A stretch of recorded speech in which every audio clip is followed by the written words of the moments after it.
ختم رسول میں بھی نہ سدھرے وہ لوگ، صحبت ختم رسول میں بھی نہ سدھرے وہ لوگ تھے جو کردار میں ابلیس نما پہلے سے۔ بہت شائستگی کے ساتھ میں نے جملہ مفہوم آپ سمجھ گئے ہیں۔ صحبت ختم رسول میں بھی نہ سدھرے وہ لوگ تھے جو کردار میں ابلیس نما پہلے سے۔ تو نبی بہرحال سمجھاتے رہے مگر نہ سدھرے۔ کیوں؟ اس لیے کہ طہارت نہیں، پاکیزگی نہیں۔ نبی کی ذمہ داری ابتدائی مرحلوں میں اللہ نے قرار یہی دی تھی کہ آیات کی تلاوت کرو، تزکیہ نفس کرو۔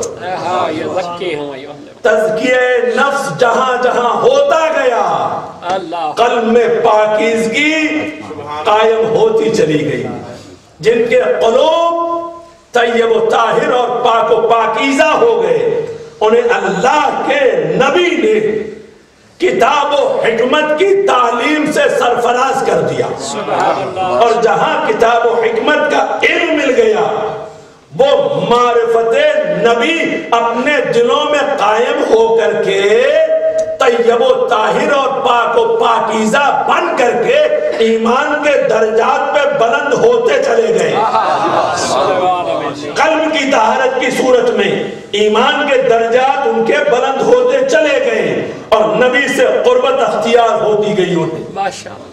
جتنے قریب ہوئے اتنے درجات بلند ہوئے، مگر نبی ان کے قلب کی طہارت سے واقف ہے، نبی ان کی پاکیزگی سے واقف ہے۔ جو ہر شے کی پاکیزگی سے واقف ہو، ہر شے کی خباثت سے واقف ہو، ہر شے کی اندرونی کیفیات سے واقف ہو، یہ کیسے ممکن ہے کہ بز میں بیٹھنے والے ہوں مگر نبی واقف نہ ہو؟ جناب حذیفہ یمانی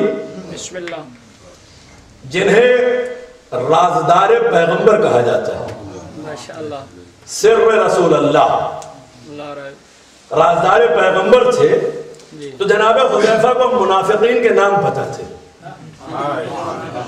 اللہ کے حبیب نے خود بتائے تھے۔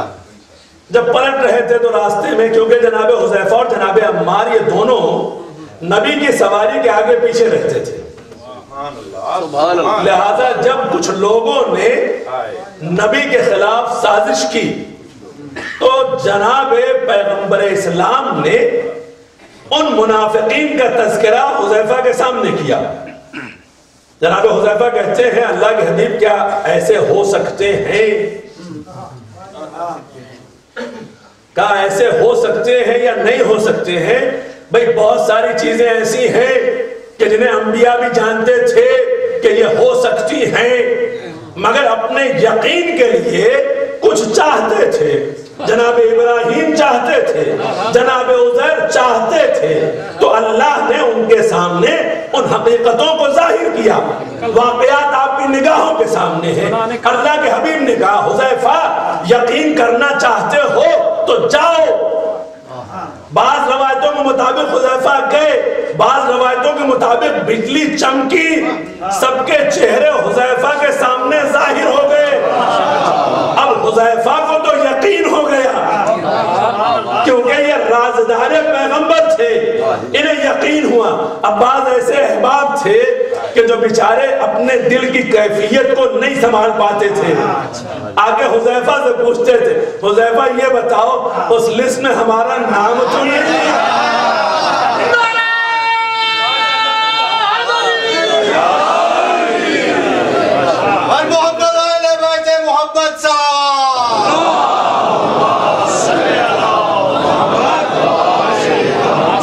عزیزان محترم اب خود اندازہ کریں کہ یہ قلب کی بے چینی بتا رہی ہے کہ یہاں پاکیزگی نہیں ہے، قلب کی بے چینی، جہاں استقامت نہیں ہے دین کے اعتبار سے، فکر کے اعتبار سے، شعور کے اعتبار سے، قانون الہی کے اعتبار سے، جہاں ہر انسان پریشان نظر آتا ہے، اس کا مطلب یہ ہے کہ قلب مطمئن نہیں ہے۔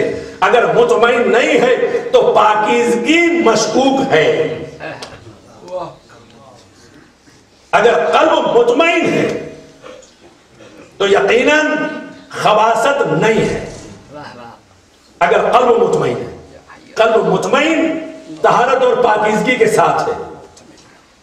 اور اسی لیے کبھی قلت پر مومن پریشان نہیں ہوتا اور کثرت پر ناز نہیں کرتا. مومن کی تعریف یہ ہے کہ وہ قلت پر گھبراتا نہیں ہے.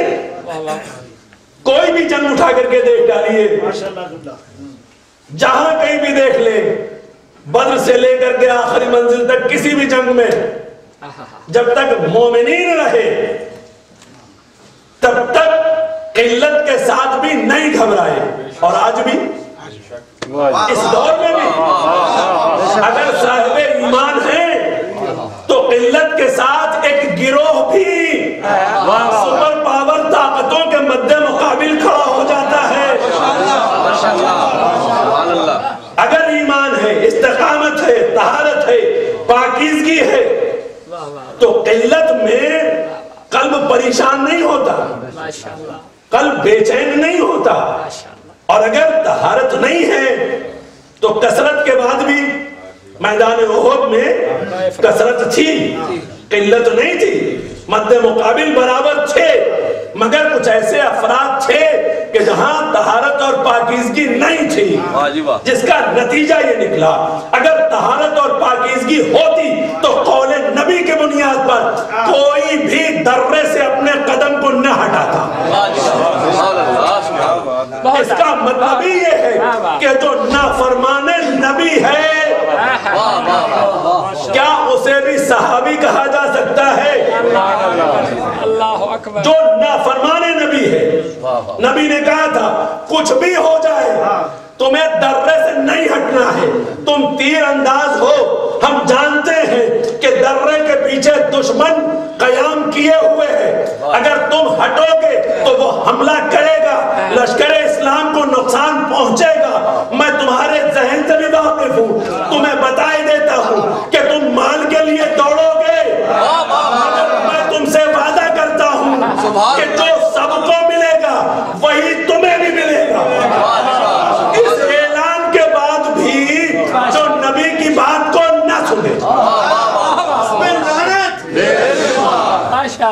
جو نبی کی بات کو نہ سنے، منکر نبی ہو، جو میدان سے بھاگا اس پہ لعنت. صلوات بر محمد ماشاءاللہ بہت آسان. یہ انکار بتا رہا ہے، ماشاءاللہ یہ انکار بتا رہا ہے. حقیقت نبی نے کہا دیکھو چھوڑنا نہیں، اس سے نقصان کتنا ہوا، امت مسلمہ کا ہوا ہے. کتنے اصحاب جناب حمزہ جیسی مقدس شخصیت کا اگر نقصان ہوا تو سرزمین احد پر ہوا ان نافرمانوں کی وجہ سے، ان کے اپنے مقام کو چھوڑنے کی وجہ سے. اور بھی جو اصحاب شہید کیے گئے ہیں، جنہوں نے اپنا خون بہایا ہے نبی کی حفاظت کے لیے، وہ کن کی وجہ سے؟ انہی نافرمانوں کی وجہ سے. تو نافرمان رسول کبھی صحابی کہے جانے کے قابل نہیں ہوتا. ان حقیقتوں کا انکار نہیں کیا جا سکتا. یقیناً جو صحابی ہے وہ اپنی جان رسول پر قربان کر دیتا ہے، اپنی جان بچا کے نہیں جاتا. تو عزیزان محترم، یہ درس ان شہدائے احد سے بھی اگر لیا جائے تو ان شہدائے احد کا درس اپنے مقام پر ہے کہ جنہوں نے حفاظت پیغمبر کے لیے سب کچھ کیا، اللہ اکبر، زخم کھائے، لگائے، درجہ شہادت تک فائز ہوئے، مگر میدان نہ چھوڑا. قلیل ہی صحیح لیکن قلت کی اس استقامت نے نبی کی حفاظت کی. سبحان اللہ، سبحان اللہ. اس قلت نے نبی کو بچایا. اور وہی مقصد جو یہاں پر نظر آیا ہے، اس مقصد کو کمال کی منزلوں تک پہنچایا کربلا والوں نے. ہم تعداد